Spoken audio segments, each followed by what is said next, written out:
Finally, we are on. Y'all, seriously, I don't understand what was happening for the last 30 minutes. I've been trying to go live with you guys, but at the very minute last second, that's when the universe was like, oh, wait, he's about to go live. He's actually feeling it right now. He's actually got a program. Let's throw everything into a whirlwind. Let's throw every curveball at him. Let's throw everything that's bad at him all at once so he can try to figure it out on the fly. And that's pretty much what happened within the last 30 minutes or so. Nevertheless, the universe always tries to interfere. Guess what, universe? Not today, bitch.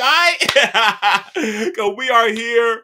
Welcome to an all new episode of the 23rd hour. I am Maurice Prophet. I am your host that is here to hang with you all on this Sunday morning. I know what you're thinking. Like, typically, we usually do these 23rd hour shows at night.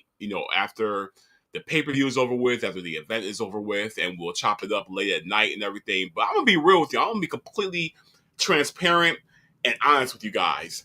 A brother get tired, all right? A brother tired. My body clock starts really whittling down. I would say probably about like 8:30, 9 o'clock every night. And the weekend is no exception to that rule as well, too. I saw, like, for real, like, I'm at a point in my life where it's like, okay, bro, you gotta shut it down. You are more of an early guy. I get up every day at 4:30 a.m. I get my day going. I'm at the gym. I'm running errands. I'm going to the gig. I'm in meetings. I'm doing whatever I gotta do and everything. You know what I'm saying? To take care of my lifestyle and all that good stuff and whatnot. But the day start at 4:30 in the morning. You know what I mean? When it's still very dark outside. But lately at 4:30, the sun starts coming up, so it's a little like more. It's more like light blue outside than it is like pitch black. But during the winter months, though, it is a different depth of darkness outside. All right. So by the time I hit like 8:30, 9 o'clock at night, yeah, a brother tired. So you know what I mean. And that's the thing, is that I can stay up a little bit later when it comes to watching these pay-per-views, but then having to do a whole production afterwards is pretty daunting. So I'm just going to keep it real with y'all. Like, yeah, maybe every once in a while, depending on how I'm feeling, maybe we will see the 23rd hour on its traditional time slot immediately after the pay-per-view. But that 23rd hour may come Sunday morning. No joke, for real. But at the same time, though, it's like, what would you rather have? Would you rather have a very out of it, groggy, I'm damn near dead to the world, Maurice Prophet? Or would you rather have, a more upbeat, more alive, more well-rested Maurice Prophet to be able to chop it up with y'all in regards to the show that we just got done watching and everything? So I think I prefer the latter, to be honest with you. I think I'm going to go with the latter, to be real with y'all. So, yeah, so depending on the day, depending on the mood, depending on the vibes and everything, you may see this show either immediately after the show or the next day and everything. But that's all right, though, because you're going to get this work either way regardless. And I want to make sure I give you guys the best possible product that I can give you, that I can deliver to you guys and everything on the best way I can. And I feel today was a great day for it. What a way to wake up on Sunday morning, a day after AEW All In. I mean, easy like Sunday morning. I mean, for real. Like, oh my God, I'm still on this high from yesterday's show. And we're gonna break it down for y'all. We're gonna go into the details. We're gonna chop it up and everything about how it was. But I still am on this high about how yesterday afternoon really was. I mean, what a day, what a weekend, what a shit. What a week for wrestling it has been, just all week, just in general. Like, since every day this week, we got something. I don't care if you are an AEW fan, if you are a WWE fan, if you're an NXT fan, if you're an ROH fan, you're a CMLL fan, if you're a New Japan fan. I don't care what you are, because you got a heaping dose. I mean, a great amount of pro wrestling this entire week, and it really was just like really wonderful. And dare I say that this week was kind of like our midsummer's our midsummer version of what has been the traditional WrestleMania week. I mean, it really was. I mean, we were able to get all kinds of shows in all kinds of different directions on the highest level, and it really was just like a tremendous way to be able to really be able to enjoy the summer and everything. Um, yeah, and this week went, of course, going into All In. Whenever AEW does like big shows, it's always going to be a very big news week. You know what I mean? Like, it's the way how things kind of fall into play. It's going to be either turn on somebody or somebody trying to outshine somebody else and whatnot. So we got a lot of news this week from a variety of different directions, and one of the most notable news stories that kind of came out this week was the interview that was done when it came to TNA wrestling. Um, the president of TNA sat down with Ariel what's nose. Oh man, I'm so sorry. That's totally bad. It's a host to forget this man's name, but you all know who I'm talking about. And he spoke about the future of TNA, and he spoke about like when it comes to like the partnership that's going on with them and WWE. And basically, I'm not going to bore you all with the details because the interview is out there, and by now a lot of people have already gotten the gist of like of everything that was said in there and everything. But really, what it was just it was the president of TNA being able to kind of like go over more intimate details about what the partnership is doing for them, how it is how it has been beneficial for them from a business standpoint, and what they're doing to move forward in the future with it as well too. And pretty much what came about it was that they're trying to secure a $10 million television deal. So this way the brand can still say it's some speculation that's out there that is going to be the ones who are going to acquire the company to get that $10 million distribution deal, television deal that TNA is trying to achieve. Now, my thing is this though, is that the president did mention that this is going to be a 3-month process to get the deal solidified. Now, I guess where I'm having difficulty with this whole thing is that TNA is a well-established brand that TNA's been around since 2003. So we're talking about a 22-year promotion that has seen its share of ups and downs, and we've seen many iterations of the brand as well too, just in general. And if you've been following it since the Asylum days, you can understand what I'm talking about. We've seen it from the Asylum days to when they got on the spot on Spike TV, to the even before that when they were on the Fox Sportsnet as well. When they're on Fox Sportsnet, Fox Sportsnet to the Spike TV deal. Then the Spike TV deal was a big deal. That was a really big deal. Going to the Hulk Hogan era, the Hogan and Bischoff era, which which was the dumps.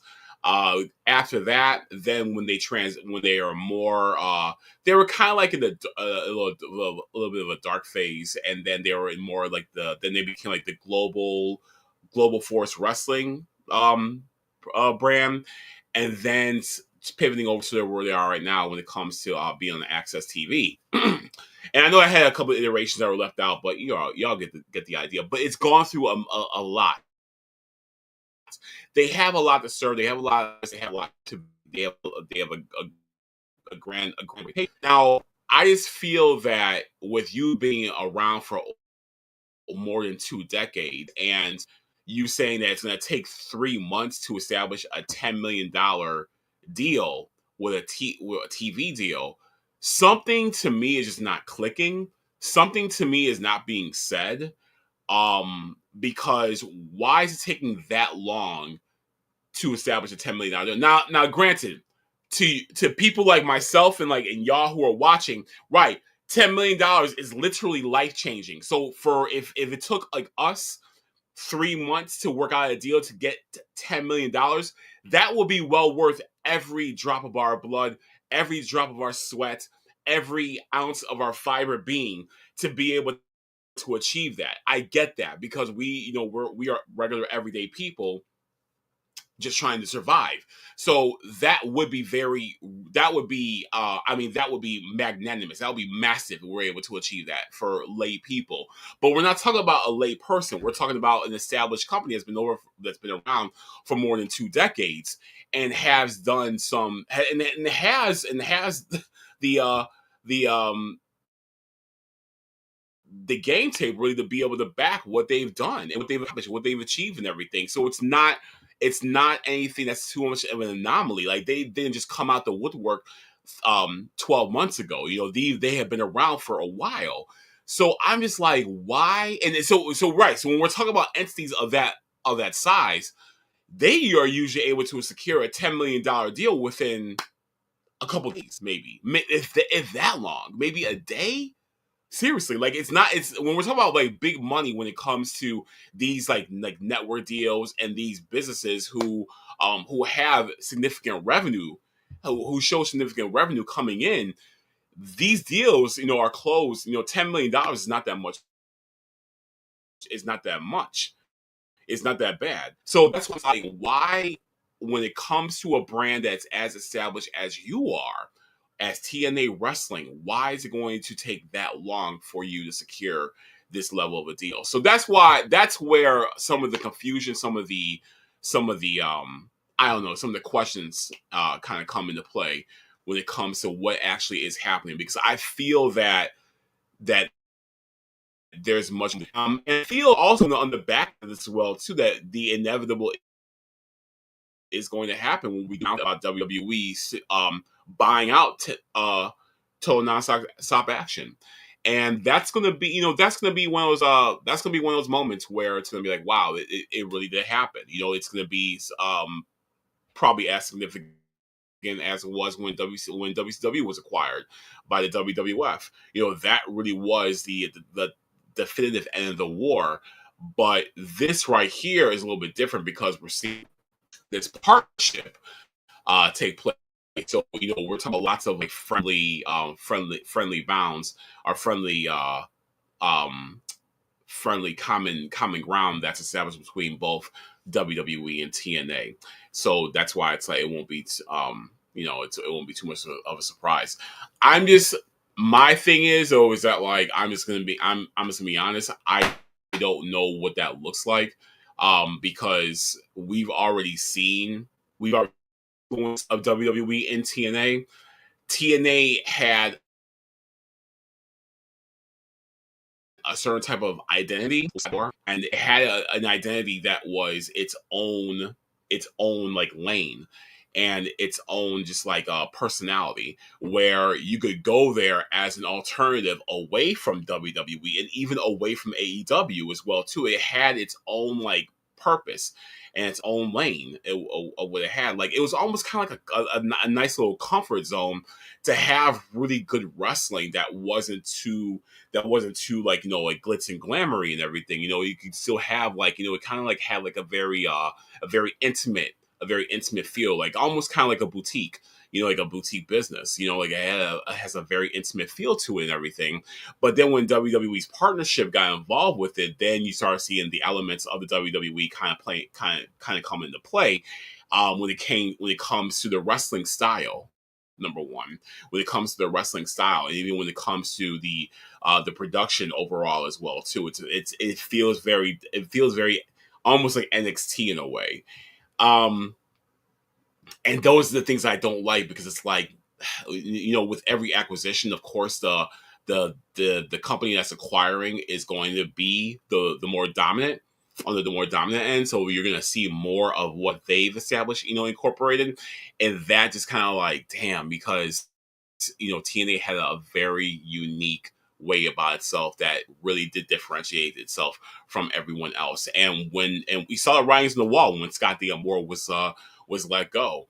And after that happened, that's when you kind of like start seeing that ball rolling, that ball forming, and talent just kind of like looking to jump shift. So I don't know. I don't know what's going to happen. Like if WWE were to acquire TNA for $10 million, that's well worth the video library by itself. I don't know what they will do with those contracts, if they're going to pick up the contracts or not, or they're just going to have everyone just come over to, to NXT or WWE, or they're going to keep TNA the way how it is and just use that as a developmental brand for their already established developmental brand of NXT. So it'll be the developmental to the developmental, and these talents can either go to NXT or they can go to Evolve. And hey, maybe somebody might make it to their main roster here and there or whatever may have you. But overall, I just don't know if it's gonna hold that that significant personality that it once had before. So I don't know. We'll see. We'll see what happens. So, but that was one of the more significant news pieces that was coming out of the week of pro wrestling as we were heading into All In. So let's kind of talk about let's talk about this weekend.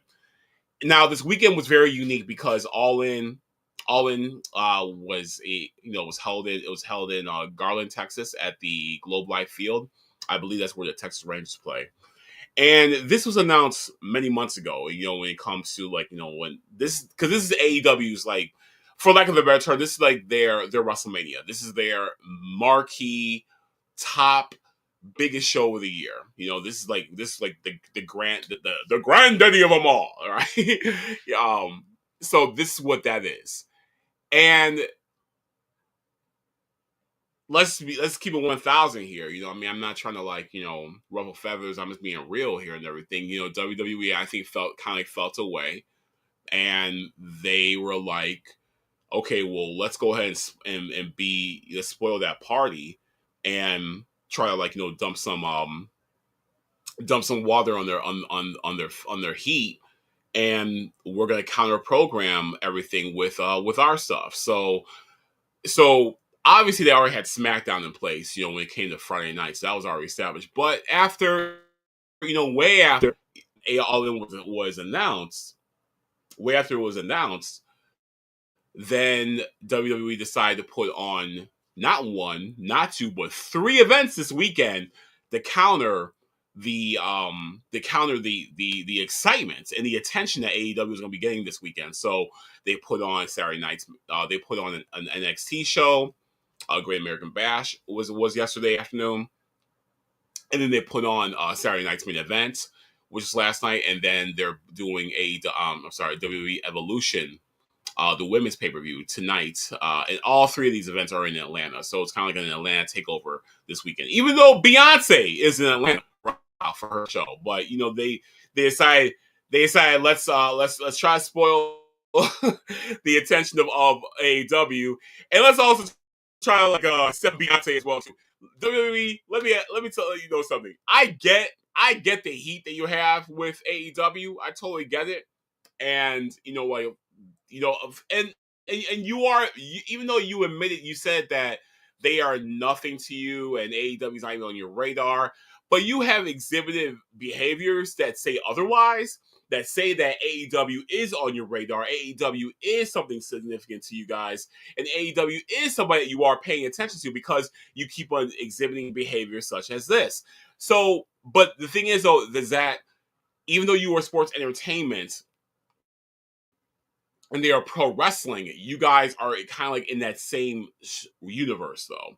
So that is that. However, Beyonce is a whole different beast, and it's like you gotta be just because you're coming to town, you are going to you are to pull from that.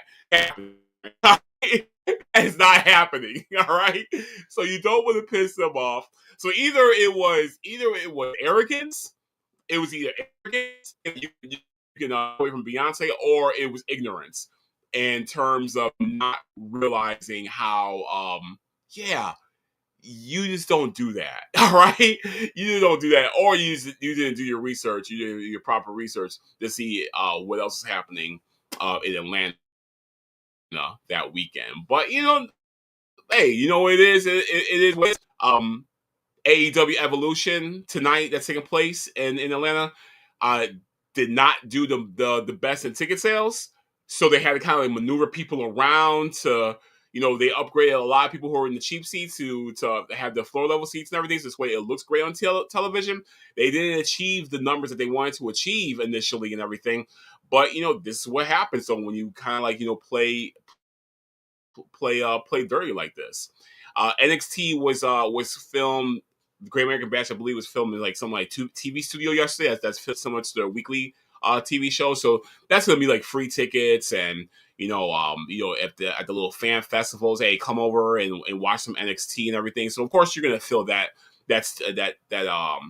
TV studio up with people. That's gonna be very easy.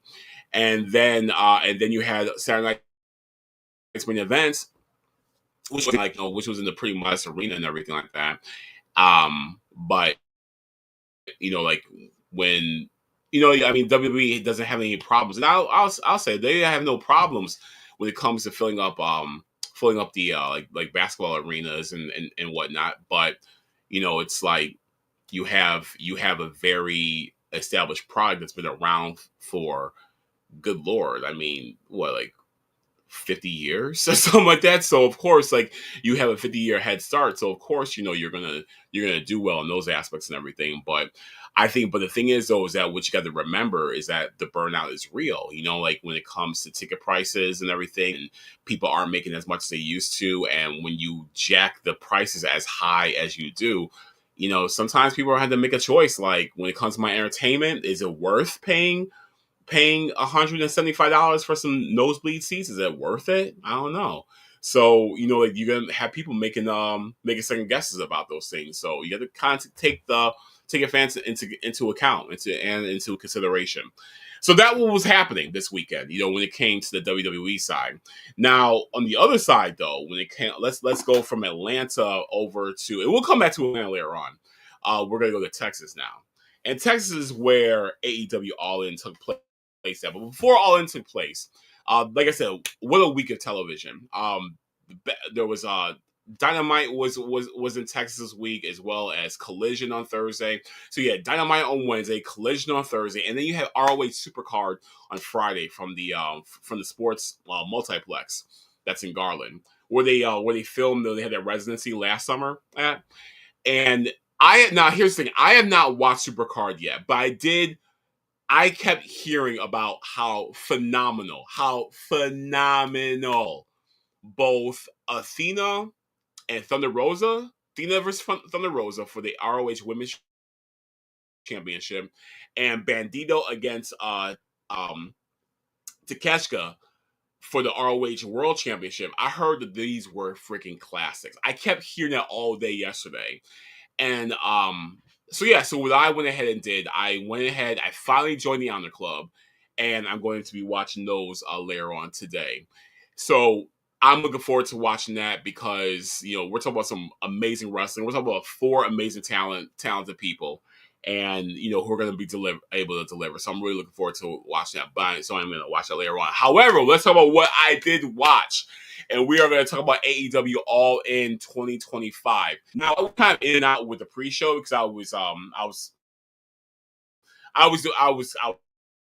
coming from the gym. I was talking to my brother. I was talking to my neighbor. I went to go take a shower. I went to go grab some food. So I was doing all this like within a 2-hour span. I'm like trying to like do as much as I possibly can to get back in time for the pay-per-view. So I didn't see too much of 0 Hour. I had it playing on my phone when I was running my errands, but I didn't get a chance to really watch it yet. I do know I know that the Sons of Texas, they wrestled in the match, and I believe they retained. I saw that there was a match with that big boom guy, from Costco. I think he was involved in something as well too. I think they did too much into all that and everything. That's just like a little something to get the fans a little something to watch and give them a pay and whatnot. So it's all good. And also they had a rematch for the Outrunners against FTR. Now, if you watch FTR, like real talk, this may have been one of the best tag team matches of the year. It was absolutely unbelievable. Like this was a match that told an incredible story. The Outrunners, I think they got something. They got something. But kind of in Rio, they're teeter tottering into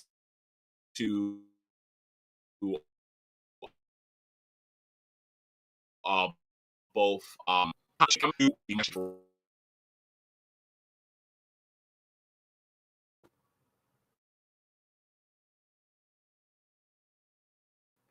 right there. And so that kind of thing on they need to the comedy is I love the fact that they are like an old school tag team. I get that, that's fun and everything like that.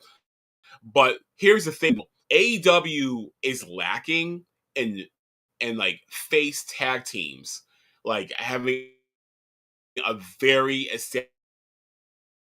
established face tag team. What they need their own version of like the Road Warriors, of like the Legion of Doom. They need their own version of like the Steiner brothers. You know what I mean? They need their own version of like an like a like a Hardy Boys or something like that. You know what I mean? Like I'm talking about like a very popular, very over established tag team. Now they have that, but they have a lot of heel tag teams though who are this very notion, who are very who are just really established guys who can go, but they're all heels though. You know what I mean? Like they have a live heel tag teams. They need some very significant face tag teams. And so this way that they really can fill it up. The Outrunners can't be there. Back a little bit from that little comedy shit gimmicky stuff that they're doing. Now if they have three face tag teams or whatever that, and they have the Outrunners, then yeah, there's room for them. You know what I'm saying? I totally get it, but they don't have it though. So they don't.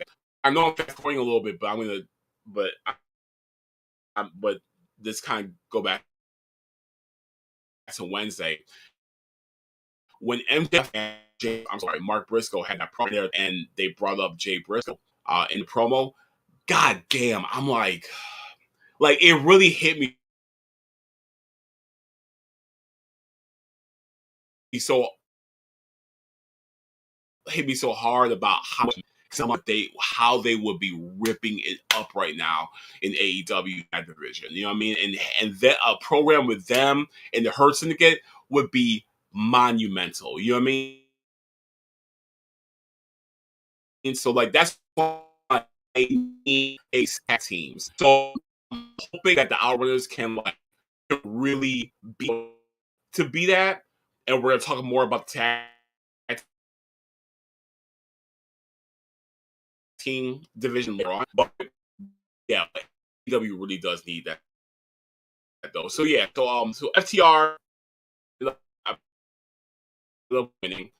Like I said, their match and it's phenomenal. So I highly recommend going back to watch that. So, and I gotta tell you, the intro, man, I asked the MCM group if David Sahadi was employed with AEW because the intro felt like a very classic David Sahadi old school intro when it came to like the story, when it came to the voiceover, when it came to using the footage, when it came to the editing and everything, and how the music really did parallel with the visuals. I mean, it really felt like a vintage David Sahadi classic WWF promo, to open up a pay-per-view. And we got that last night. And we were able to get and they were able to use Machine Head. They were able to use that uh,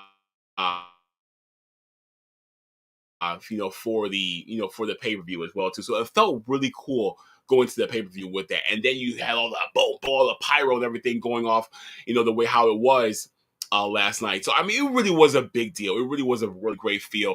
And it just lets you know that this show was going to be just knocking your socks off.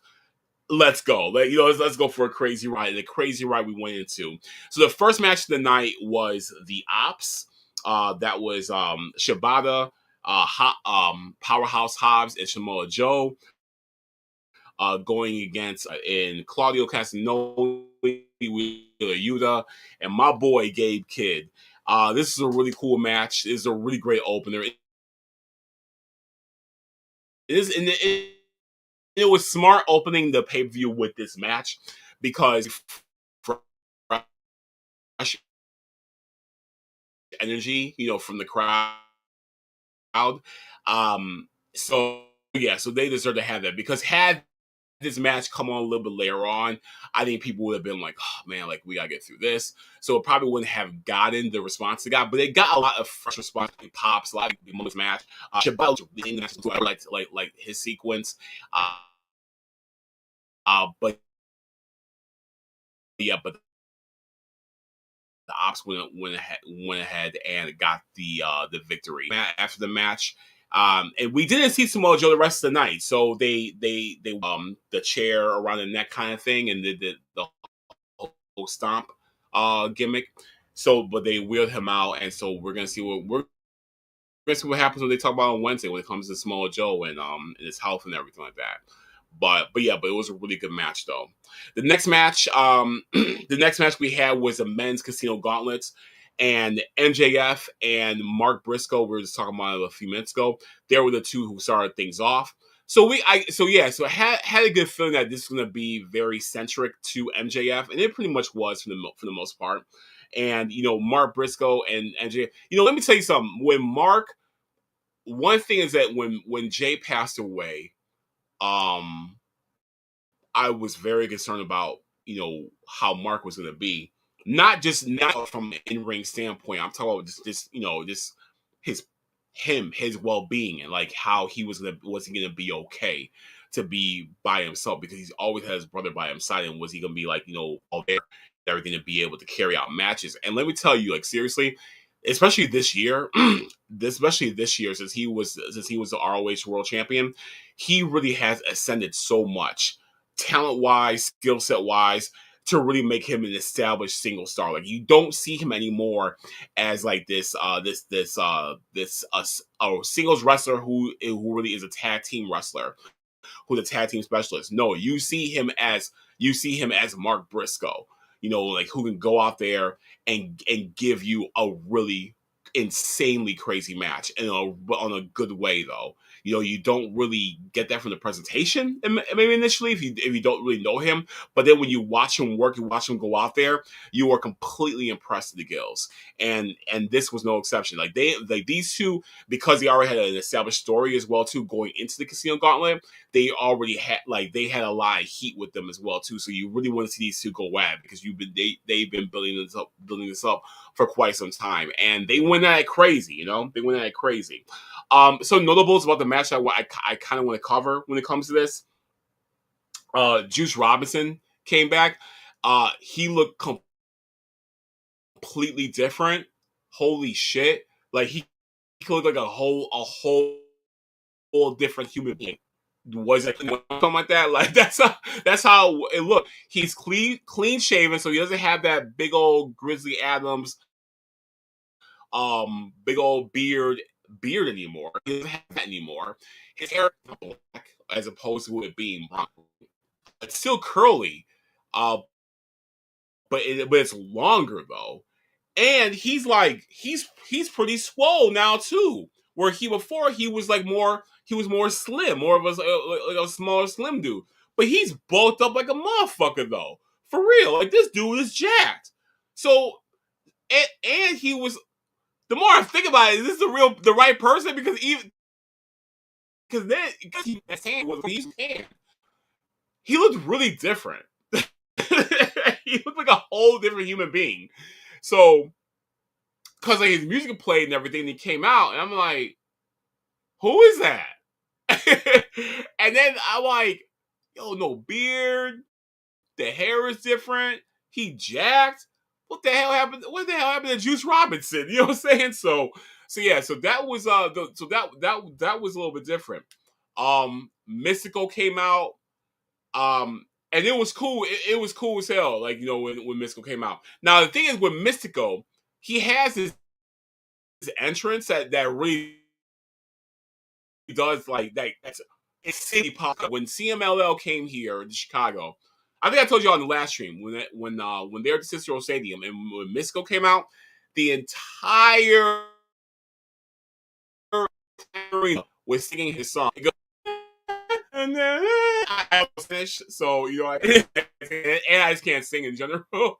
But but there's a melody behind it though. There's a melody behind it that's really catchy. You can get behind. And when he comes out, I encourage you watch one of his matches in CMLL. And you'll see what I'm talking about.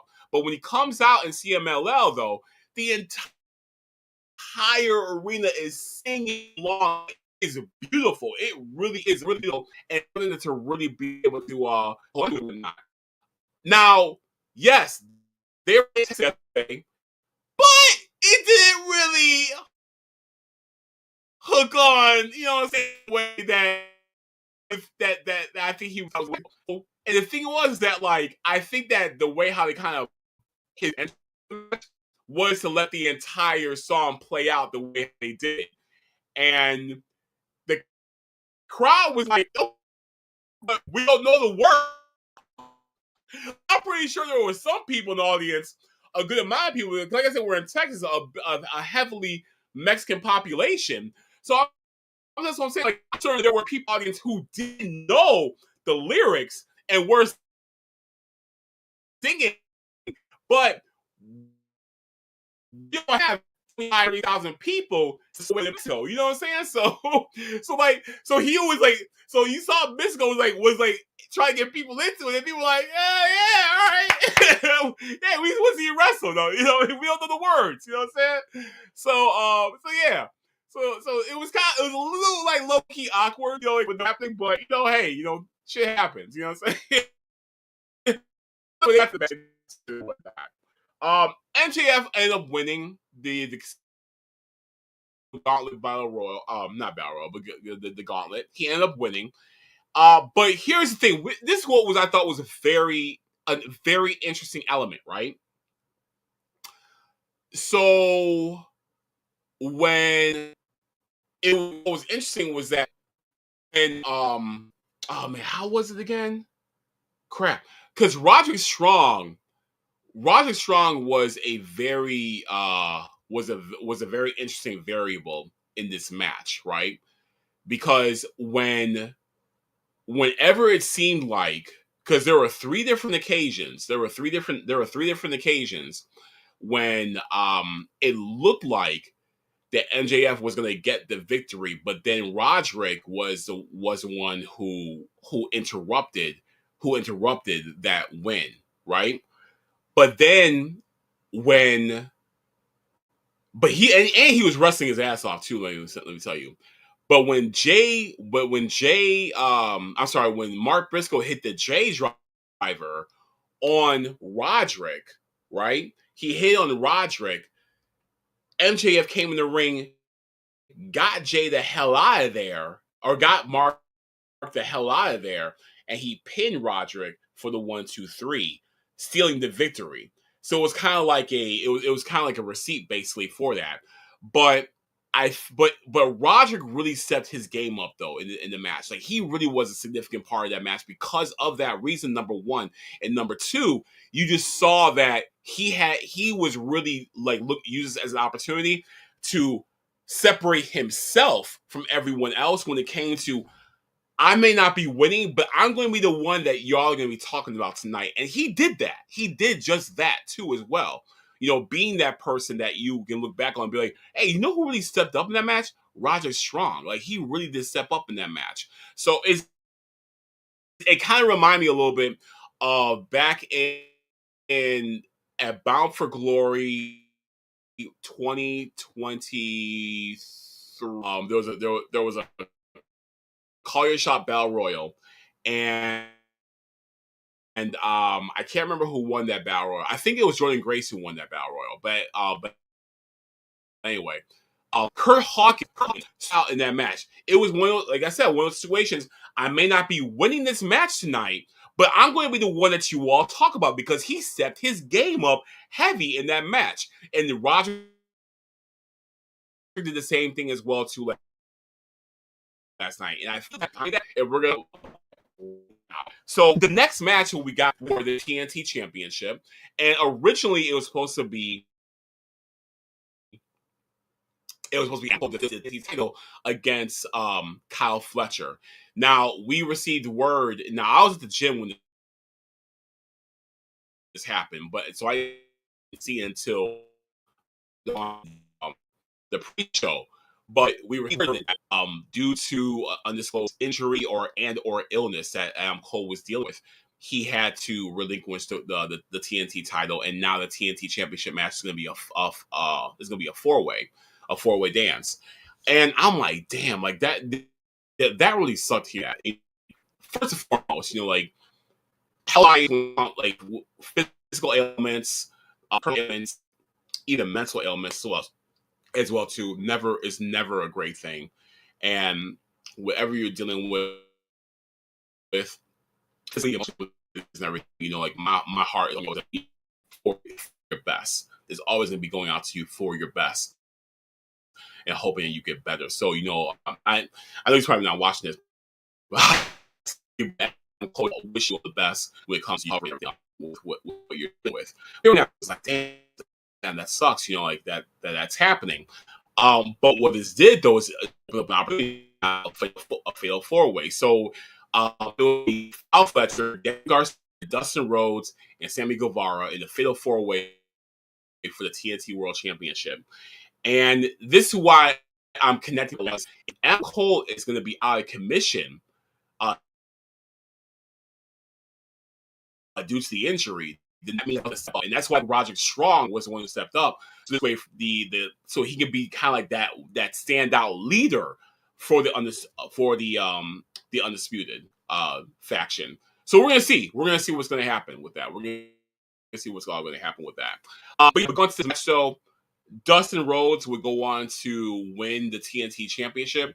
Now, here's my thing, right? Now, I really was campaigning. I've been campaigning heavy.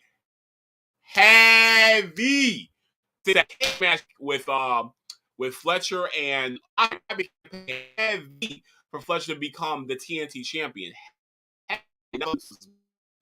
So I'm like, okay, cool. All in. Fletcher. Holy crap. Adam Cole, so Fletcher is Fletcher's moment and everything. But Dustin won the championship. Obviously, Fletcher walked out with Michael. And I was like, man, like, but I thought about it. I'm just like, you know what?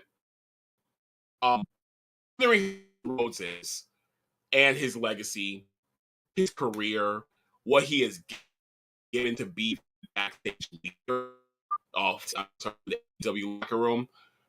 I think that winning the TNT championship in Texas, of all places, at the year, that needed to happen.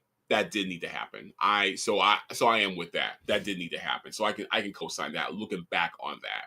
However, I feel personally responsible way to go about. Let's keep it 1,000, Dustin. You currently are the ROH Tag Team Champion. You are currently the ROH 6-man champion as well too, and you are currently the TNT champion. You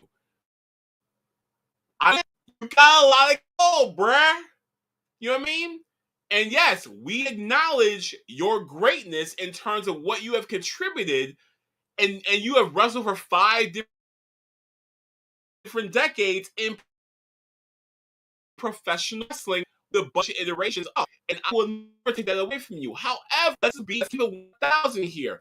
That team is significant in the men's division. Okay, it's very significant, especially considering the fact that we merged 2 titles later on in the night as well. That team title is very significant, and it needs and there is a very thick roster as well too. Pause. So that's what I'm saying. You don't need to have that belt for that long, is what I'm saying. You don't need to be the champion for that long. If you, and so going back to my responsibility, the most responsible thing I feel to do is to do a thank you, come out on Dynamite this Wednesday in Chicago. Give us a really great veterans promo and all that good stuff and everything. Kyle Fletcher comes out, interrupts it, shouts you out for your comments, but let you know this ain't your time anymore. This is my moment. This is my time, and I want to be the first one to challenge you for that TNT Championship belt. Book the match either Saturday on Collision or next week on Dynamite. Once again, Chicago.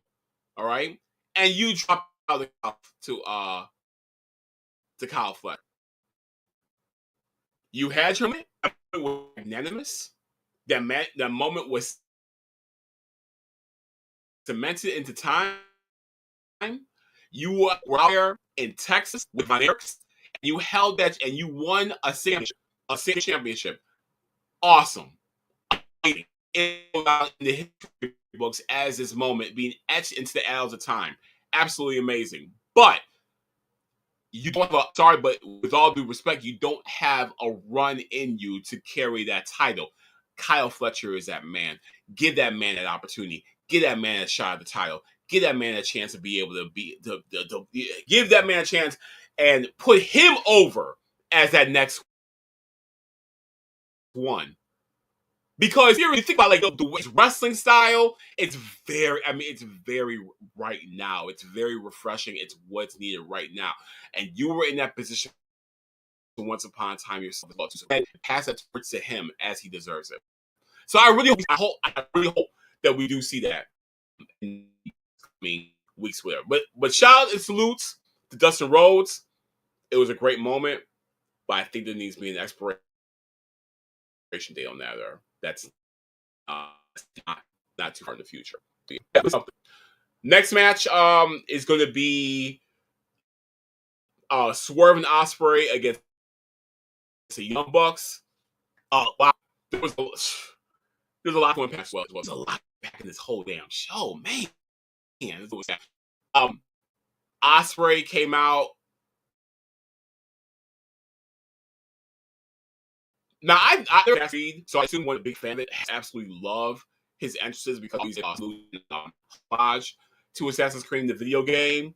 That's really cool Assassin's Creed like really awesome. And Swerve came out to before he came out, JoJo, and I talk about Bray Wyatt's widowed wife. Rest in peace to Bray Wyatt. JoJo came out and she sung and JoJo has a voice on her. She has a voice on her. And so she came out and she sung Shaka Khan, tongue twister. And if you know, Swerve used to come out to Shaka Khan, back in his indie days. So excuse me, this very thing appropriate. It was a very appropriate time. It was very, very cool to see JoJo as well. It was really great seeing her. But yeah, Swerve came out, of course, killed the entrance. And then the Young Bucks came out. And they came out this big old like a Mayflower that colonial music that but I get it. They're the founding fathers, so I get it. And plus, it generates crap bullshit. You know what I'm saying? And then they had the nerve. Remember at Double or Nothing at the Chaos in the Arena match, they had the nerve the Anarchy in the Arena. They had the nerve to be playing. Ain't nobody trying to hear that while you get your ass beat. You know what I'm saying? And they turn on a drowning pool. Oh man, but no, they came out. Man, what a this match was so awesome, y'all. I can't express to you enough just how amazing this match was. And this was the match. The stipulation of this match was the Young Bucks. They put their EVP titles on the line, their Executive Vice President titles on the line. And so if they lost, then that means that Ospreay and Swerve were the EVPs of the company. And if Osprey and Swerve lost, and that means they don't get a world title shot for the entire year. And so it's one of those variables right there where the stakes are so high, you don't know what direction it's going to go into. And like I was telling you, just the match overall was absolutely great. It started off a little modest and everything, but then it built up so significantly. And you just were on the edge of your seat watching this thing. And these are four guys who just went out there and gave it their all, and they all delivered. And it ended up being Osprey and Swerve getting that W. And it was an awesome, awesome match. So yeah, please watch that match. It was incredible, absolutely incredible, man. Next up, we had the women's Casino Gauntlet match as well too, and it started off with Chris Statlander and Megan Bain being the first two in the ring, and so it was cool. It was some so what's the name? So Mina Shirakawa had kind of like an R-Truth moment. She was there for the match because she was with Julia Hart. But she's out there, like kind of like, having Julia's back and whatnot. And so she didn't get there because, there's no DQ. And Mina, figure four, she put the figure four leg lock on Sky Blue. And so, of course, Sky Blue, she's tapping and everything, started tapping. And Mina, she's like, she's not in the match. So yeah, so I said that was like a little R-Truth moment, but that was hilarious. Queen Aminata was y'all, dude.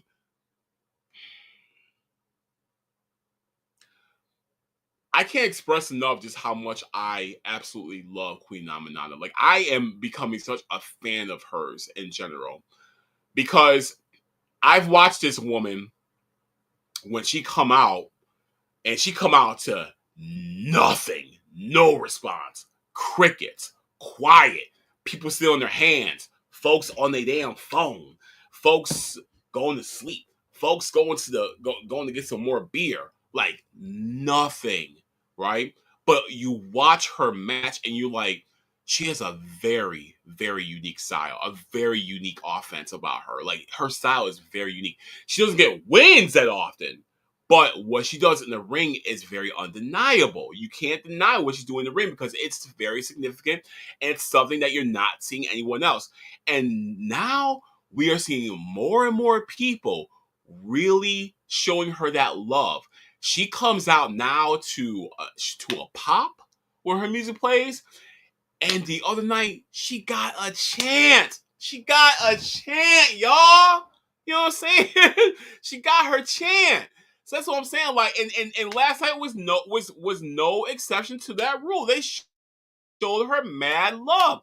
Yo, the way that she has set her game up, and the way how the audience has been feeling her, that's that organic stuff that you cannot teach.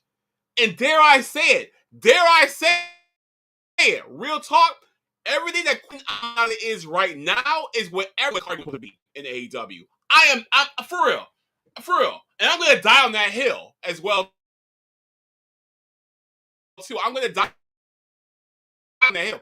And is right now the hill was supposed to be just out the power and the strength, right?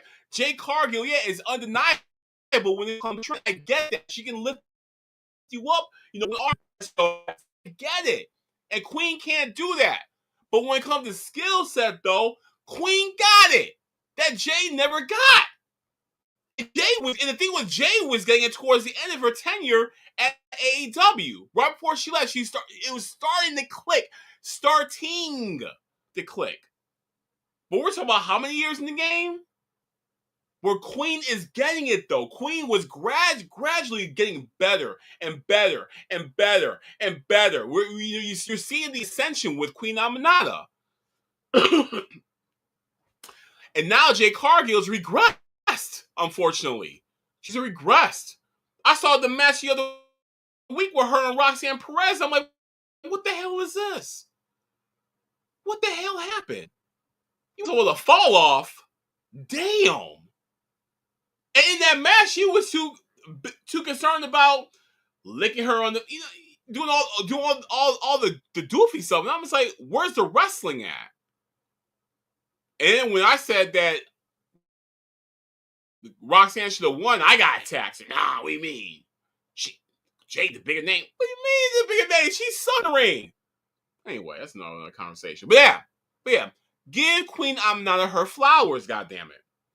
Thekla is looking better as well in the ring. She was very aggressive in this match last night.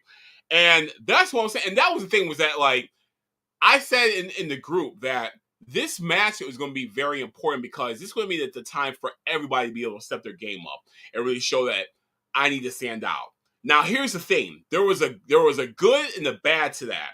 The good to that was that, yes, the women did step their game up significantly in this match. You saw some really crazy offense in this match, right? You saw some really good offense. But here was the variable. Here was one thing. I got to a point when I'm watching it and I'm like, okay, I'm seeing what's happening. Who's trying to win the match? Who? Gorilla Monsoon used to always say, he used to say back in the day,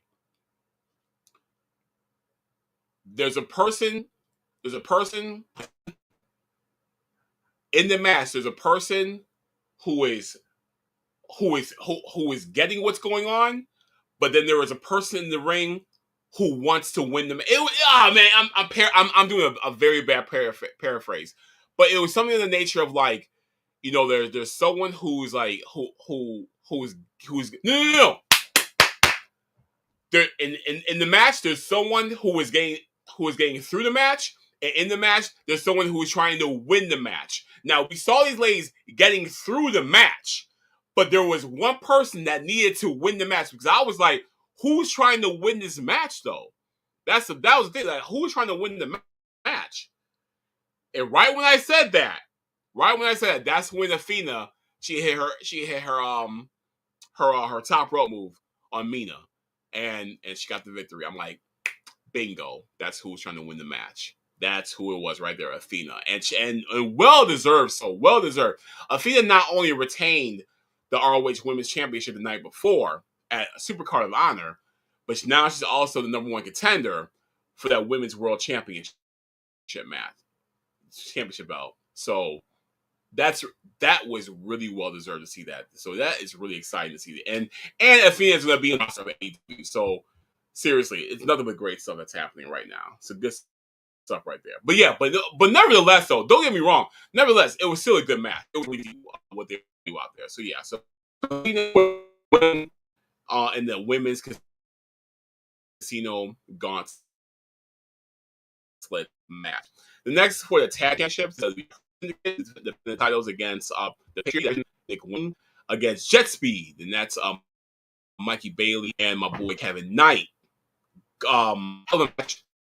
Hurts in the Smoke DZA and Westside Gun coming out, and MVP got on the mic as well too. He started rapping. I'm like, oh shit, okay, cool. But no, I love the way how Westside Gun is moving right now.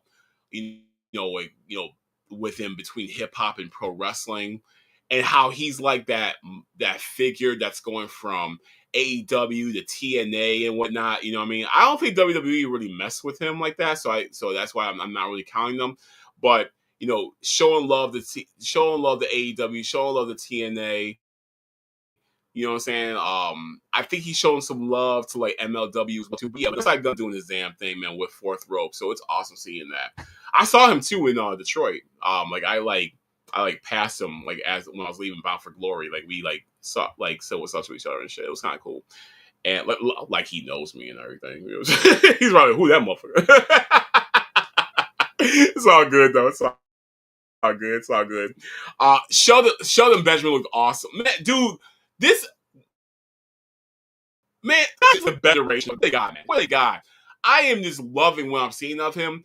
This really is like one of those, like,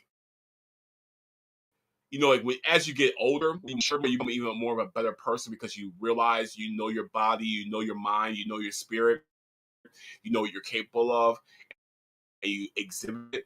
And like he really example of that, like you can get older at the same time. I freaking love that about him.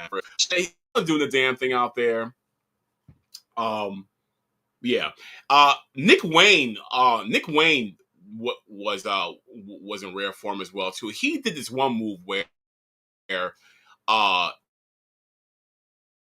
he did a he did a Wayne cutter jumping inside the ring, hitting the Wayne cutter to somebody on the outside of the ring apron. It looked crazy. It looked crazy. But he hit that mud nice though. Her Syndicate would go on to win. Nick Wayne would turn on Christian. He turned on Christian, right? Did not see that happening whatsoever. You know what I'm saying? Turned on Christian, and Adam Cope came out.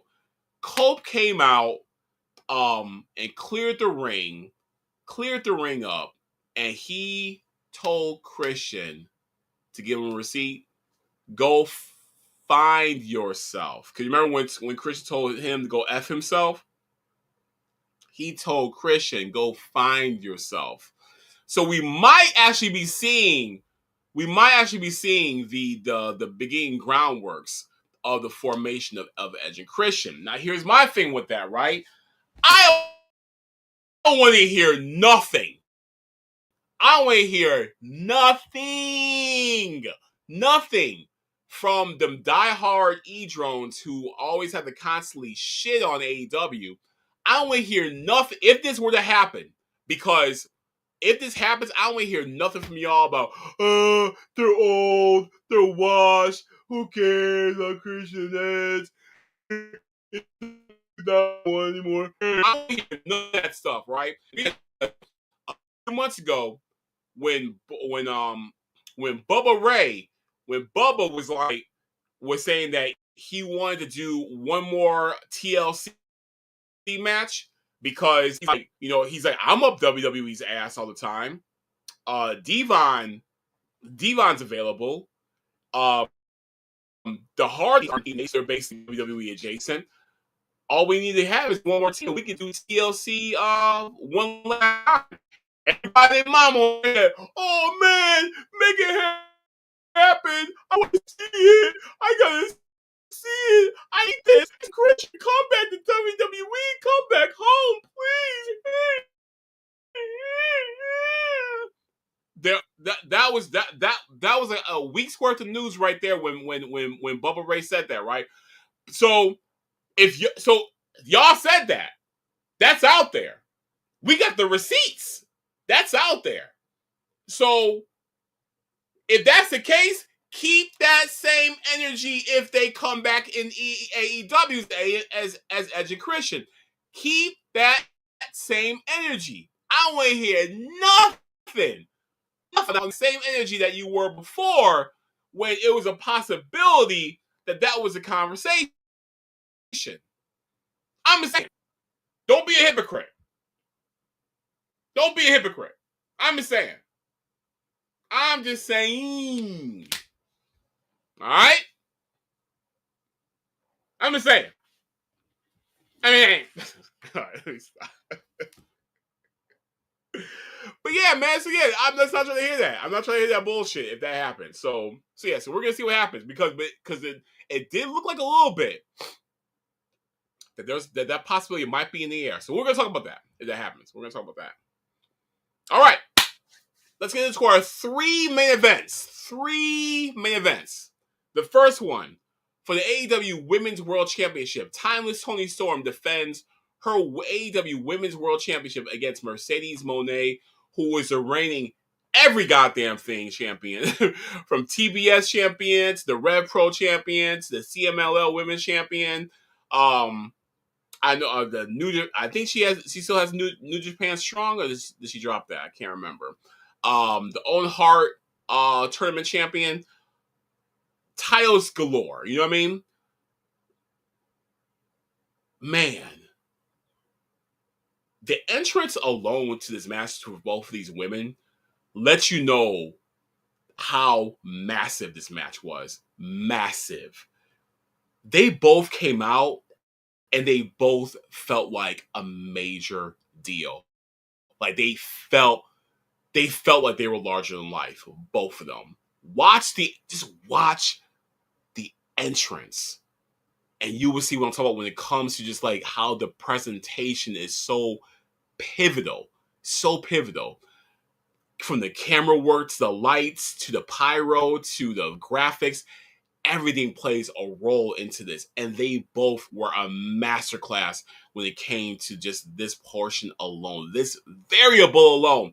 They both were a masterclass when it came to it. Mercedes came out in this big old car, and she came out with the Texas Rangers cheerleaders and all that good stuff and everything. They helped her. She came out. She did her little dance and all that shit and everything. You know what I'm saying? And then she came out and she had this big old long robe, and all of her victims' names were all 24 of her victims' names were on the robe, and it looked cold, man. It looked cold, Joe. Woo! I got chills watching it. Just the way how she came out was a big, and then it was followed up by timeless Toni Storm. And you know Toni don't play around when it comes to her entrances. Man, it was no exception to that rule. Amazing. It felt like a major deal going into the match, and the match happened. The bell rang, and we got something absolutely significant for this match. Let me tell y'all. Say what you want about Mercedes Moné. I know the hate that she gets out there is fake hate. It's hate from people who just don't have a leg to stand on, and they're looking for a reason to hate on the sister.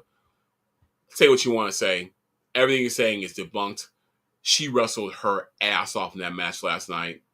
She wrestled her ass off, and she was a technical genius last night in that match. I'm saying a technical genius in that match. And Toni Storm, both of them were absolutely impressive. Toni was countering, Mercedes was applying, Mercedes was countering, Toni was applying. I mean, this was a smart professional wrestling. One more time. Let me say that one more time. This was a smart professional wrestling match. Period. That's what that was last night. What we saw what them two ladies were able to deliver in that ring, the story that they told in the ring, just the level of technicality and technical prowess, and even just veterans manship that they both exuded in that ring, unmatched. You, for real. You cannot convince me there's another women's division anywhere else that can match what we saw last night with between those two. Nowhere else. This match, the end stole the show, in my opinion. This damn was their best match of the night. Cheat codes were everywhere all night last night, but this one right here stood out like a motherfucker. I am not, bro. This was incredible. This was incredible. That's what I'm saying. And we hear it, and guess what? Mercedes lost, y'all. She lost. Toni Storm won. Are y'all happy now? Can y'all quit crying? Because people been crying all year about Mercedes. God forbid Mercedes goes on a winning streak. Championships. Because a lot of wrestling fans, they can't understand, because they've been conditioned so long that black wrestlers don't amount much in professional wrestling. So when they see a black wrestler, especially a black women's wrestler, achieve what she has achieved, to them it doesn't make sense. So because it doesn't make sense, they hate it, and because they don't understand it. You hate what you don't understand. They have to call it out, of course they have to criticize it, because to them it shouldn't be happening. But guess what? It's happening. And she proved why she is in that position in the first place. She did. And she lost the match. So y'all, shut the hell up.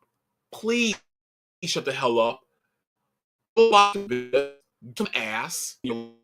For real. Go talk to him once. Ass. because Mercedes has debunked everything that you have said about her against her. Debunked it. And she put on a phenomenal performance, and they both looked like diamonds last night. Seriously. Miss me with that bullshit, please. For real, it's so tired. It's such an outrage that you guys have no legs to stand on. And I really hope that you all like really realize that whatever it is that you had to stand on when it comes to that theory or it comes to that opinion is incredibly wrong. It's wrong.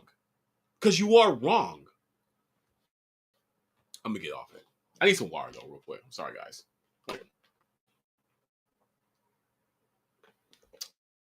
I've been talking for an hour, 15 minutes. Ah, man. You know what I mean? But that match was incredible. I enjoyed it. I'm gonna watch all of it again, to be honest with y'all. I'll repeat this again. The show is too damn good. But absolutely great match though. So, this has like man, I mean, it's you feel me though, you know what I'm saying? Y'all, you feel me on this? So it's like when you witness something that is done so incredibly well, you don't even know how to be able to describe it because what you saw was so damn unique and so damn different that you're like, damn, like I can't even put in the words what I saw because that was special. That was special, and that's what it was last night. That's what that was. One main event number 2. This is for the newly unified championship. We are unifying both the AEW Continental Championship and the AEW International Championship into one unified championship. Kazuchika Okada taking on Kenny Omega. Title for title, winner takes all. Once again, great entrances by these two, especially by Kenny Omega. Omega never reels back when it comes to like whatever he puts together when it comes to his entrances. So he's the great one. This match was really good. It was a really freaking cool match. Now, here's the thing. As we know, a lot of us know, Kenny unfortunately was suffering. He He was out for a good like 15 months, almost like maybe 2 years from dilotritis. I'm not sure if I'm saying dilotritis. It's like that. It's that that didn't get your abdomen, and it can really mess up your entire system and everything. If I'm saying it wrong, please correct me, please. But he has overcome, and he made January at for Wrestle Kingdom. He wrestled Gabe Kidd, and so he's back. And the thing is, though, is that the match was about his former condition, and I was in a role. So during the match, he was doing a lot of selling of his core. He was doing moves that he couldn't execute because he could not execute anymore. Here's the thing, though, is that like I was like, okay, I get what they're doing, but I felt like it was kind of like a little too thick though when it came to the selling. And so I was ready for them to kind of like take that part off and get to the action of the match, but never really happened in the way I was. However, considering the fact of what Kenny was dealing with with the condition and all, from what I heard that he really was dealing with some like real pain from the condition during the match. Considering that, I only respect and I have nothing but respect for the man because he put out a really, really great match with Okada last night. And so yeah, so it made me change my tune. I'm like, okay, considering if he really was in pain, we got something really special then. be great. And I still consider it a mini cheat code as well too when it comes to this.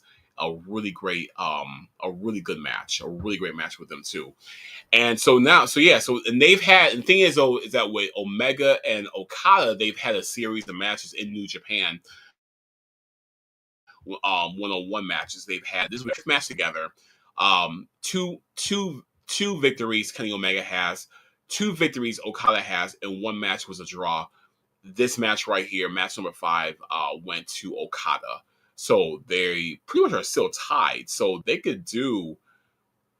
I wouldn't put it past anyone if like maybe they wait a year or two and they have a retirement match, and that retirement match will be like the the definitive, who wins this series. That would be so cold that I'm thinking about it right now. Like if they were to wait until both are, because they're both are around the same age, I believe, and they're both are kind of like, I only got maybe like 3-4 more years left in me. If that was their last match was against each other, and that was going to determine who won the entire series, what a freaking way to the entire career of these two. Oh my God. I'm just thinking about it right now. Like how crazy that would be. That would be insane. And they could do it here in the US or in Tokyo, but wherever they do it at, I guarantee you that entire stadium is going to fill up with people. It's going to fill up. We'll be able to watch the retirement match between Okada and oh my God. I'm just thinking how major that would be. That would be insane. Damn. Shoot. Like for real, like if I'm Omega, I'm like, okay, I'm like, I would be thinking about like the business portion of that, like how this could really be the perfect way to cap off my career. And if I know I only have a few more years left in my career, let me use about a couple of those years, get myself together, get in the shape that I want to be able to get to this way I can perform at a top level and have a classic with Okada. Have that classic. So I really hope that we see that. Right? You hear here first. Wherever it's at, I'm there. I'm gonna be there for it. I need to see that in person. For real. I need to feel that in person. Yeah. Okada is the new unified champion. It was a great match. What do you expect from these two? You know what I mean? You can't expect. All right, now finally we are at the main event of the evening, the third main event number 3, the headliner main event for the AEW World Heavyweight Championship. Jon Moxley defending world champion against Cowboy and Hangman Adam Page. I'm gonna call him Cowboy. I'm like, but he on that Cowboy shit though. So yeah, so we got this, and this death match. And if you don't know what Texas death match is, this means anything goes, and the only way to win is to knock out your opponent or your opponent's whatever. Yeah, this match was brutal, man. From the rip, they pulled out forks, they pulled out water, they pulled out glass, nails, tables. I mean, from this match, it was crazy. I mean, this was bloody from the rip. It was craziness.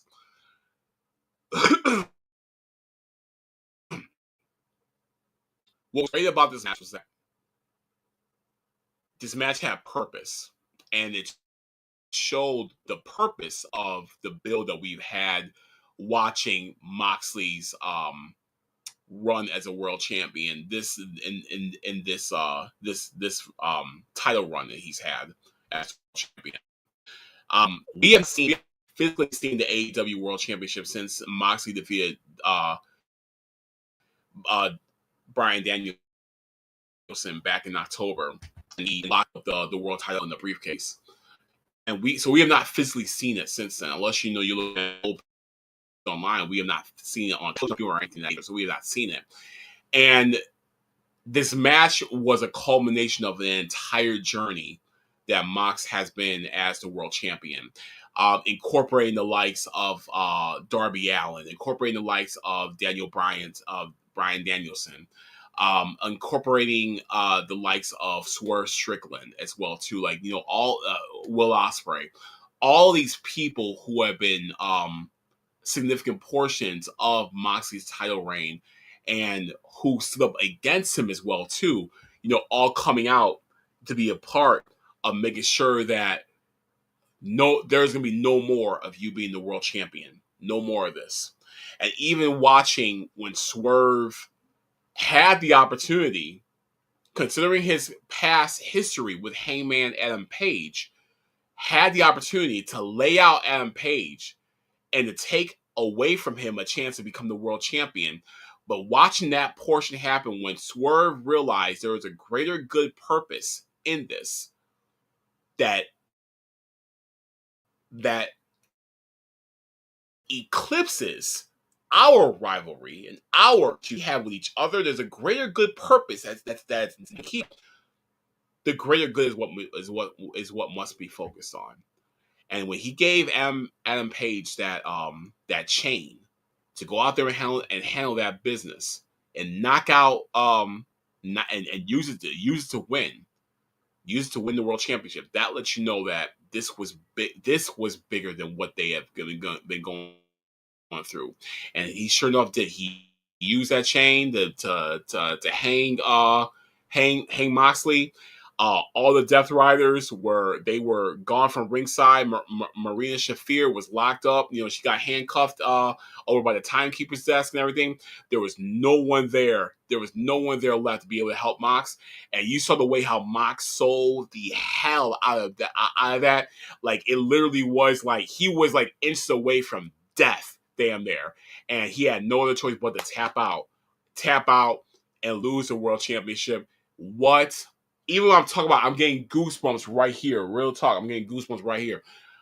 As I'm talking about, I'm just like, I mean, what a moment! What a moment for Hangman! What a moment this was for AEW! What a moment this was for pro wrestling! That place went crazy last night with the with the victory. It was unbelievable what witnessed. And that's what I'm saying. It's like Mox was built to be this mega monster heel. People were pissed off online. People were saying, hey man, you need to drop tired. I mean, just getting irritated by him being the world champion. We saw all from everyone who was watching, and or everyone who's like been following it and everything like that. People were getting pissed off, but we saw it was so worth it. It was. Don't hurry up journey. Don't hurry it up. Let it linger. Let it build. Let it move. It's going to get there. Don't hurry it up. And that's the problem, is that I feel because we live in this very, I know that's cliche and everything like that, but it needs to be said though. We live in this very microwave, fast-paced, I need it right now way of life, where we must have it now. We must have it yesterday. I must be famous tomorrow. I need to be a million by 2:00 today.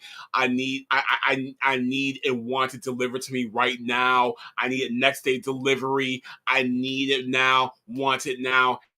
Have to have it now. I see now. I touch it. Everything is now. Everything is now. So of course, like when we're this very classic, old school way of building up a rivalry, telling a story, building up a character, telling us it marinate, letting it soak, letting it take in everything, the steps that we are taking to get to the destination. Y'all cannot hurry up the good. You can't. You can't hurry up the good. Man, y'all want everything right now. It's embarrassing. Bro, let it play out. For real. Y'all been bitching since October about when Mox gonna drop the title. I thought he didn't be the champion. Why he the champion now? When he gonna get that? Man, and we would have gotten this beautiful, beautiful payoff that we got yesterday had we listened to y'all dumbasses. Damn. Shit. Like, man, like, who are these? Anyway. Man, we got this beautiful ending last night, and I'm thinking to myself, half of the movies, we wouldn't have gotten shit. But let y'all run it though. Now. Damn.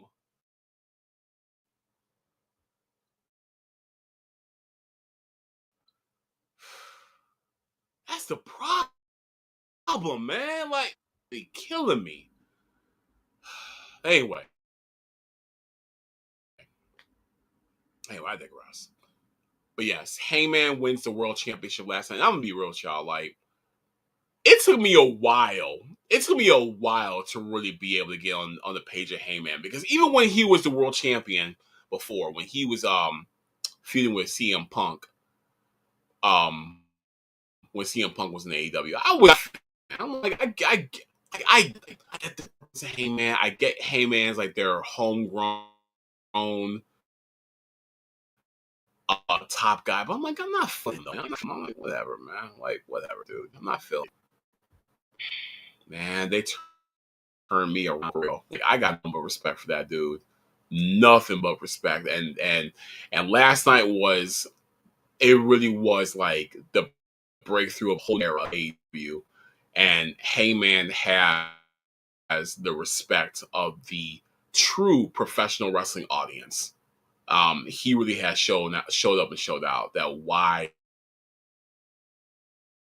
he deserves to be in that. Or happier. I went to watch that promo that he cut on CM Punk when he talked about how I'm not only defending this championship, but I'm defending AEW from you. I remember back then I was like, man, it can't. Like that promo, man. Whew. It's almost in a way he knew something we all didn't know. For real, when you look back on it, it's almost like he knew something we didn't know. So, yeah, it was really cool. But anyway, it was great. That was a really great. It was a great man. Great match. Great Texas Death Match. Cheat codes everywhere all night, man. I'm throwing. Seriously. I like cheat codes everywhere. I mean, this was great, man. This was a really great match. And this was a really great show overall. Pro wrestling, professional wrestling is in such a beautiful place right now. I love it. I love it. And then I turn on the Saturday Night's Main Event.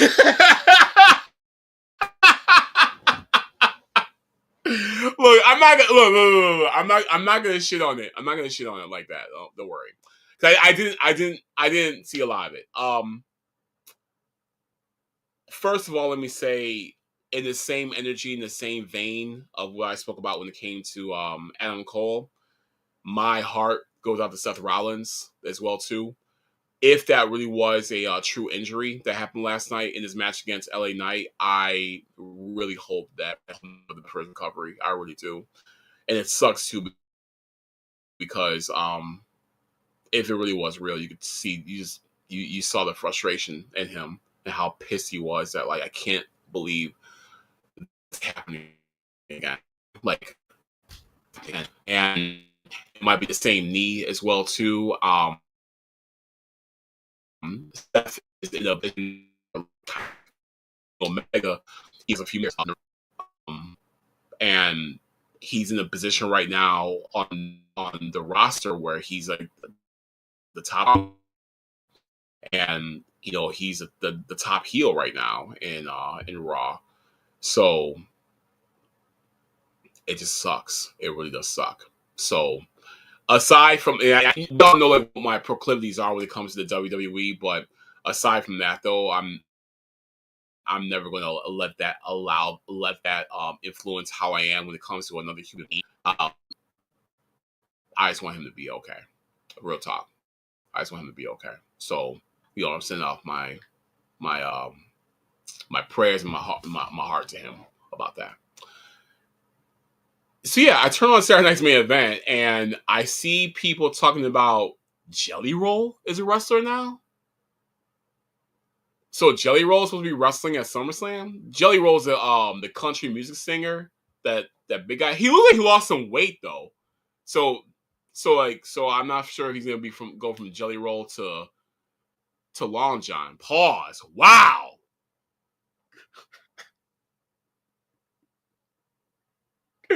Sorry, I know I'm 8 years old. I know. But yeah, I'm so stupid. But yeah, Jelly Roll is apparently it's, I can't believe I'm saying this.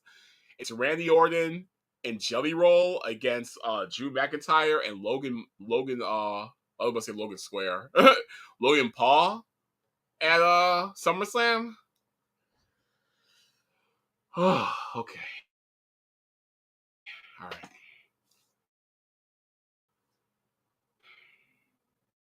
It's one of those things where it's like it's very apparent what one variable is and what the other one is. And this is why I said earlier, sports entertainment and pro wrestling.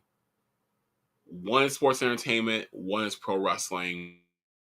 We know which one is what. And I remember Osprey said we're going to get Logan Paul against Mr. Beast at WrestleMania. Y'all, that's not too far from the truth. And people were shitting all over that, but it's not too far from the truth. It's who we are when it comes to the WWE.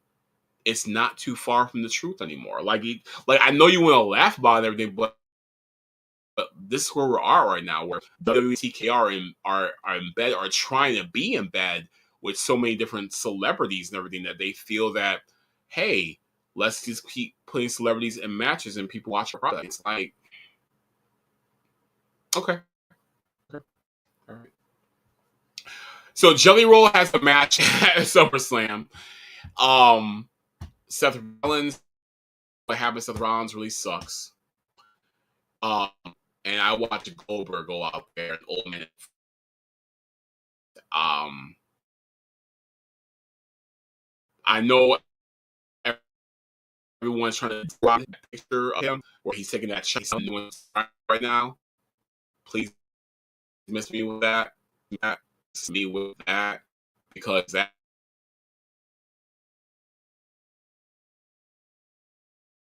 time, and I know Goldberg got a great payday from it. His friends got to come out and see him wrestle. Good for him. Goldberg,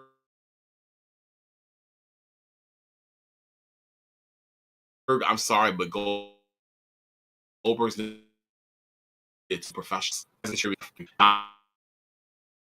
With WCW, that was cool and impressive to see back then. But you're riding on a reputation that happened so long ago, and we are beyond it. Because after that streak, let's Goldberg outside of that streak. What do we talk about? Everything we talk about when it comes to Goldberg is infamous. We talk about um him and Bret Hart's career. We talk about his against Brock Lesnar. We talk about how he completely obliterated Kevin Owens' Universal Championship run because he wanted to show his son that he can be a world champion. Like, outside of the streak, what have we talked about Goldberg in a positive light when it comes to professional wrestling? Everything's been infamous. So that's why I'm just like, when he came back this last time, I'm like, can you just go away? Like, just go away. Like, you're here because it's a great payday for you and you want to impress your friends and family. Just go away, dog. Show them tapes of you. Like, have a host a party at your house and show tapes of you on Nitro. But don't muddy the waters and I'm not really a WWE fan like that anymore, but like there are WWE fans who really do stand behind its product and want to see a good product, but you are not adding to them to what they want to see. They they probably would have wanted to see Gunther and against Jey Uso last night instead, but they got you. So, bro, go away. I'm sorry, just go. Anyway, what we're not gonna do. We are not gonna end this off on a low note. All right. Um, I just want to say, y'all, what a great day yesterday was when it comes to pro wrestling. What a great All In it was. All In was absolutely incredible. I'm gonna watch it again. Definitely, I watched it on Prime. I'm gonna watch it again. It was amazing. That was a damn good pro wrestling show. And it's all the kudos, all the salutes to Tony Khan and the entire crew put that entire show together. Y'all deserve this. Y'all deserve your flowers for real. And I don't care what anybody says. If you're, bro, seriously, if you're still going to be in a place right now where you're going to be like bickering and bitter towards AEW because AEW exists, seriously, just go fuck off for real. Like no one cares. No one's listening to you anyway. We're over here just enjoying some good ass wrestling, just having a great time, just enjoying ourselves and everything like that. While you're sitting in the corner and you really are just crying and complaining because there's an alternative product that really is viable. All right, in North America. And professional wrestling needs something like this right now. So just seriously, please go. Just go somewhere else with that bullshit. And I don't want to hear nobody. I don't want to hear nothing from nobody. It was 6 hours. Go to man. Seriously, dude, get over it. We know the thing is the problem is that like we have been conditioned that wrestling has a certain way because of like what one product does. No, it does not. If you want to watch 2.5, 3 hours of mediocrity, yes, go over there and watch it. But when you want to, but if you have over here a 4 hour pay per view or a 6 hour pay per view of some pure, straight up, just really good shit, dude, what's there to complain about? But my thing also is like, AEW's been around for how many years now? For 6 years? We know going to an AEW pay-per-view is gonna be a long ass show. We already know this already. It's not a surprise. We know the typical pay-per-views are gonna be about 4 hours. We know the big one all in is gonna be about a 5 hour show. We know already. So clear your entire afternoon up then. And that's what I did. Shit. I wasn't doing a damn thing at the gym. You know what I mean? Shoot. You know what I'm saying? So that's what I'm saying. Like, clear your entire day up there. Get some rest. So this way you can be well rested to enjoy watching wrestling. Make yourself a beverage. Order some food. Get some snacks. You know what I mean? Have your lady come over. You can rub on her booty or whatever like that. I don't care. But for real, plan out you are in a very comfortable situation. Dog, you've been knowing about All In for months. So if you were like, hey, it's you, nah, that's on you, dog. For real. Create a very comfortable situation where you're like, I'm going to have these pillows. I'm going to have my favorite spot on the couch. I'm going to have a cooler full of beers or pop, whatever I'm drinking. I'm gonna get on the damn Uber Eats app and order me some delicious food. I'm gonna be in a comfortable situation because I'm gonna be sitting here for 6 hours and I'm gonna be chilling. I don't know where the problem here is. Like everything I just said right now was a good thing. Pro wrestling, chilling, great matches, food, drinks, big booty woman, all that good stuff right there for 6 hours, dog. Plan your day out better, bruh. Like, what the heck? I don't get the problem here. So, oh my god, I saw somebody complaining about this. I'm like, y'all, you really are complaining about 6 hours of great wrestling, and you're a wrestling fan? What? Oh man, these folks kill me, man. Kill me. But anyway, look, I had a great time today being able to chop it up with you all. I know tonight is WWE Women's Evolution pay-per-view, or the PLE. I'm sorry. And if you're watching it, enjoy it. Enjoy it for what it is. I feel bad that they did not properly book this show the way it deserved. It deserved significant booking. It did not get that. Very, hurry up booking for these last minute matches. So I feel bad about that. But if you are watching it, enjoy it. Have a great time watching it, because this really is a corner of happiness for you. And I'm glad you found that corner of happiness. And I want you to really be able to relish in it, because one, it's worth enough to stealing joy. If you find joy in this, seriously, just enjoy every second of it. And that goes for anything else. Wherever you find joy at, wherever you can find your sliver of happiness, your corner of happiness, just relish in it and be able to really protect it. Because the world that we're living in right now, where everything is unpredictable every day, where we don't know what tomorrow looks like, or you can find a semblance of joy and happiness, hold on to it and guard it with your life. But seriously, that at the end of the day, that really is matter. Have something that makes you feel happy and joyful. I'm not corny like that, no shit like that. But real talk though, that's where we're at right now. So, but anyway, y'all, it has been real chopping up with you guys. Once again, my apologies for the technical issues that happened at the very top of the show. I'm glad we got them somewhat fixed. I still need to like talk to StreamYard about something when it comes to like my personal privacy settings. But yeah, that's neither here nor there. But thank you all for joining me. Today was real. I'm gonna get to y'all comments later on and everything. I'm gonna respond back to you guys, and I'll chop it up with y'all on the other side. But today was great. Enjoy the rest of your Sunday. I'm about to go to the store. I gotta get some things right now and everything like that. If you need anything from the store, tell me in the comments, and I might get it for you. All right, somebody gonna be like, "Oh, word, oh, shit. Man, I need some pineapple. I need some chicken. I need some fish. I need some beer. I need some cheese." I'm being stupid. All right, y'all. Y'all be cool. I love you guys. Y'all were great. We out here, and I will holler at y'all next. I think the next one is SummerSlam,